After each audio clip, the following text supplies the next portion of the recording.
It's that time of year again. And if you're anything like me, it's almost always that time of year. You are feeling stressed out because you've been procrastinating on a few big projects that you've been dealing with. Procrastination is normal. It's a very unpleasant state to be in. So there might be something that you can do to deal with it. But you're probably wondering why it is that you procrastinate semester after semester, year after year, when it's not a pleasant state to be in. Let's take a look at some of the reasons why, and this might illuminate some of the ways that you can get around procrastinating. First of all, I want to tell you that you're not lazy. This is not a product of laziness. Laziness isn't a thing. Laziness is a social construct that's built on the theories from capitalism and colonialism that to be restful, to not be productive, is somehow like morally bereft. It's not. Stop telling yourself that there's something wrong with you if you're not working. Try and see this as a morally neutral stance. Maybe your attention isn't as finely attuned as someone else's. Nothing wrong with that either. People are different. We have different sort of set places. We have different amounts of energy. None of this is worse than someone else's. It's just different. Get over it. Stop judging yourself. You might be dealing with a fear of failure, and the laziness really feeds into this, the idea of laziness. You're worried about that doing your best. Quite frankly, you're afraid that you're going to do your best, you're going to put yourself out there, and it's not going to be good enough. So you're holding back. You're holding back because you haven't had enough pressure applied. You think that maybe you're not quite ready, and you're going to rush through it at the end and be able to tell yourself that you didn't do your best and that this grade doesn't reflect your value.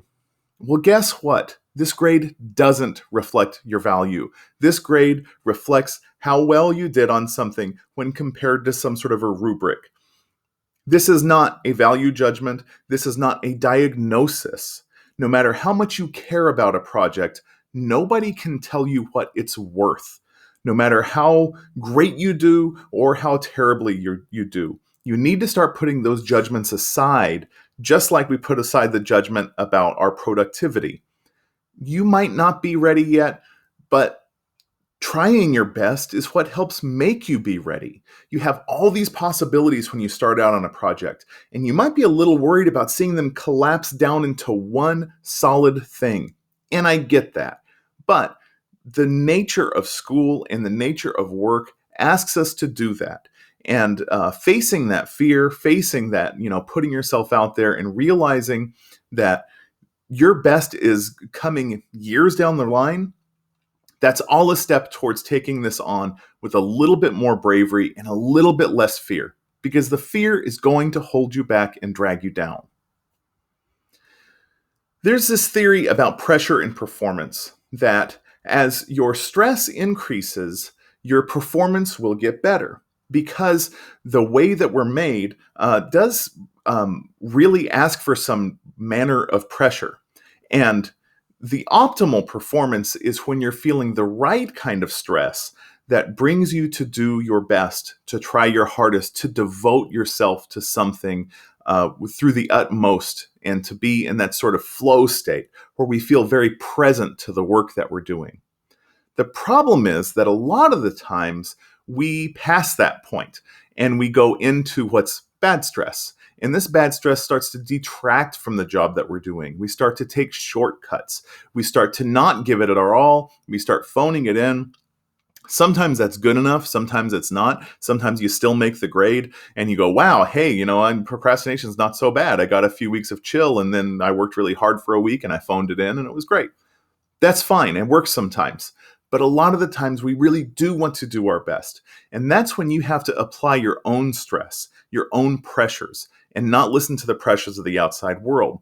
Lots of times we're way over here in the really bad stress area, and a teacher, a coach, a parent might think that you're way over here, not getting enough good stress. So they apply a little bit more pressure, and it's terrible. It pushes you even further towards those really high stress situations that detract from your well-being, much less your performance. So you really want to pay attention to the subtle pressures that come along during the beginning of a project, to seeing the pressure that is intrinsic within yourself rather than the extrinsic pressures, because they're going to be a lot better motivator. So the more control that you can put over applying your own stress, the better you're going to do in the long run. You can stop procrastinating. You need to practice stopping procrastinating. You're not going to be an expert at this any more than you're an expert at anything the first time. You have to take it slowly. Pick a few things and say, this is due Sunday, I'm getting it done by Tuesday. This is due Friday, I'm getting it done by Wednesday. Whatever it is, make a schedule. Make time where you're working on things, even if you don't feel like it. Put that into your calendar so you know that when you're not working on something, you aren't stealing from yourself. You know, hey, tomorrow afternoon I'm sitting down and doing that project, so it's totally cool if I sit down and play Monopoly Deal with my friends tonight. No problem. Make a schedule, stick with it, and do your best as often as you can. Put yourself out there as often as you can.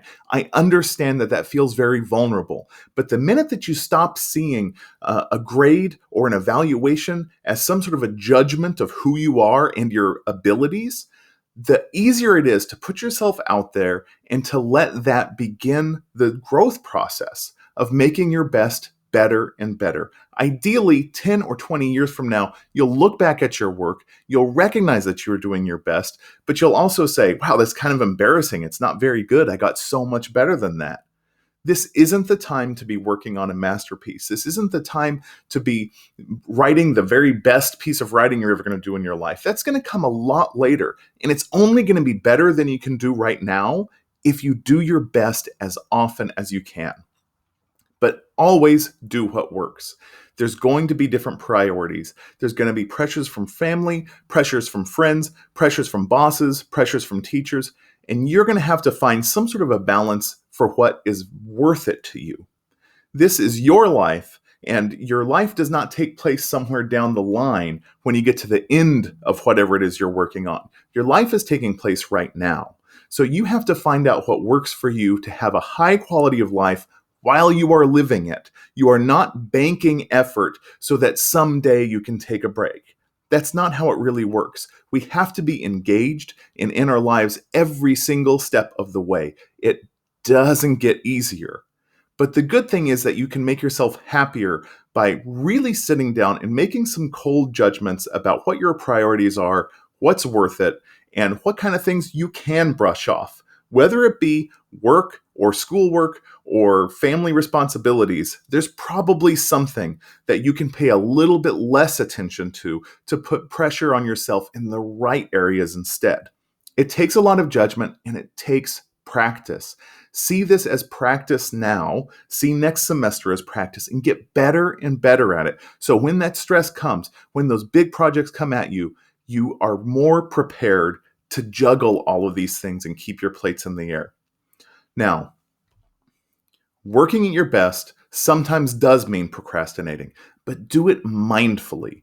Don't just do it because it's become a habit or because it's the easiest way to deal with something, letting the pressure get to you from the outside until you just are happy with phoning it in. Instead, practice being present to your work and applying the right pressures and ignoring all of this fear that you have about being judged and about failing. You can do this. I'm working on it too. I've been working on it for a long time, but we get better and better.